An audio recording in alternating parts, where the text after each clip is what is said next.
Halo, jumpa lagi di Ruang CID. Di sini saya akan berbagi pengalaman ya selama pakai HP Infinix Note 40 di akhir tahun 2024, yang dimana ini saya rekam ya di tanggal 27 Desember 2024. Nah, mengapa saya masih pilih HP ini sebagai daily driver ya? Padahal lumayan banyak ya di luar sana HP lain sekitar 2 jutaan, tapi saya masih pakai Infinix Note 40 sampai hari ini.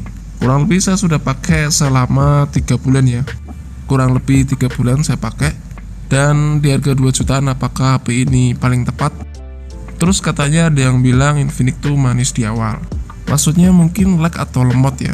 Di sini gua pakai sehari-hari tuh lancar-lancar aja, tapi mungkin buat teman-teman yang sering mengalami lag, kalian mungkin jarang untuk menggunakan aplikasi PhoneMaster bawaannya ini, yang dimana ada fitur pembersih RAM ya, yang memang kadang saya pakai fitur ini 3 hari sekali atau ketika sebelum memainkan game.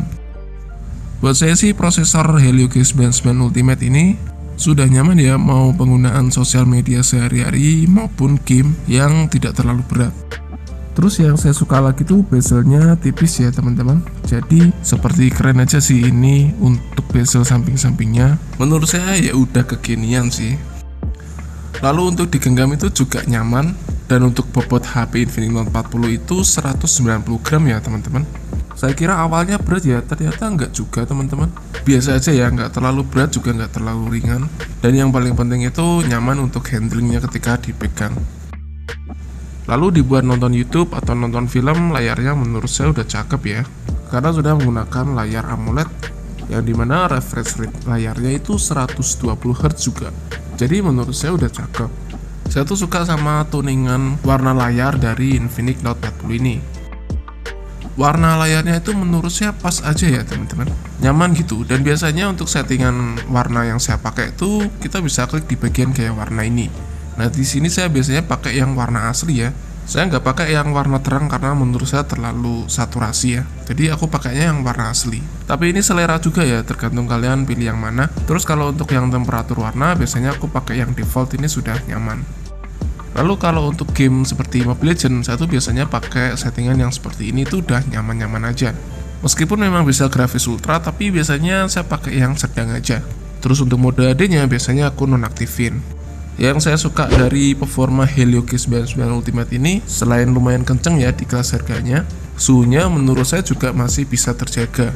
Paling kalau dibuat main game berjam-jam panas tapi masih wajar, bukan yang overheat. Paling mungkin satu untuk kekurangannya, mungkin kalau dibuat game baterainya tuh nggak terlalu yang awet-awet banget sih teman-teman. Tapi ketolong casnya sih yang cepet. Jadi menurut saya nggak terlalu masalah juga. Lalu yang saya suka tuh di bagian Xboost-nya itu ada fitur penyempurnaan grafis ya di bagian bawah sini teman-teman. Tapi memang nggak semua game support sih. Dan fitur ini yang saya suka ya, karena nggak semua HP juga punya. Jadi ini lebih fleksibel sih, mana warna yang kita suka pada saat main game. Terus untuk suara speaker ya, karena sudah collab sama JBL, yang menurut saya untuk kualitas suaranya itu cakep lah, lumayan cakep di kelasnya. Karena apa? Karena kalau sudah seperti itu, kita tuh bisa setting sendiri untuk equalizernya. Jadi menurut saya nggak kalah sih untuk suara speakernya sama HP 3 jutaan. Karena kita bisa setting sendiri di sini, lebih fleksibel. Dan menurut saya ini fitur yang oke sih yang dikasih sama Infinix. Dan lagi-lagi nggak semua HP itu punya fitur seperti ini ya. Dan ini nggak perlu harus pakai headset atau TWS ya. Pakai speaker bawaannya juga berfungsi, mantap. Lalu pertanyaannya, apakah HP ini worth it di akhir tahun 2024? Atau mending nunggu, siapa tahu ada kejutan lain dari Infinix di harga 2 jutaan di tahun 2025. Yang sebentar lagi sudah menjelang di tahun 2025 ya guys. Tapi untuk akhir tahun 2024 ini, Infinix Note 40 ini cakep. Yang saya gunakan sebagai daily driver kurang lebih 3 bulan ya. Jadi itu adalah opini saya dan sharing pengalaman Infinix Note 40. Jika ada pertanyaan, teman-teman bisa komentar aja di kolom komentar. Semoga bermanfaat.